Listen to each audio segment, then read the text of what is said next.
How to reset Thrustmaster T128 steering wheel. Hi there, welcome back to the channel. In this video, you'll learn how to reset your Thrustmaster T128 steering wheel step by step.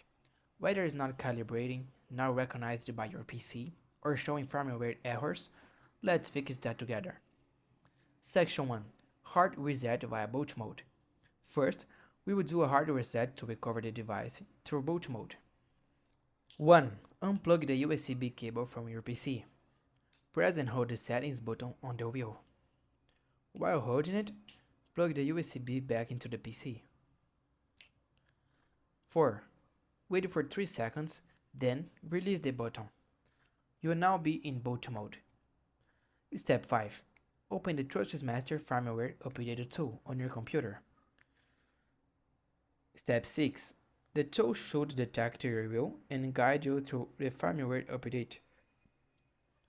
Step 7. Once completed, unplug and replug the wheel. It should now self-calibrate and light up.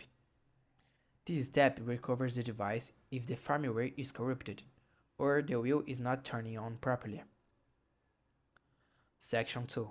Reset calibration in Windows. Now let's reset the wheel calibration through the Windows settings. Press Windows key and R, type joycpl and hit enter. 2. Select Thrustmaster T128 and click Properties. Go to Settings tab, then click Reset to Default, then OK. This clears any calibration issues stored in Windows. Optional: update drivers and firmware. As a bonus tip, always make sure the drivers in firmware are up to date.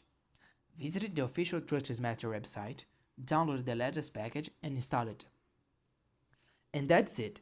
This was a quick tutorial on how to reset your Thrustmaster T128 wheel. If you found this tutorial helpful, please don't forget to like the video and subscribe to the channel for more tips like this.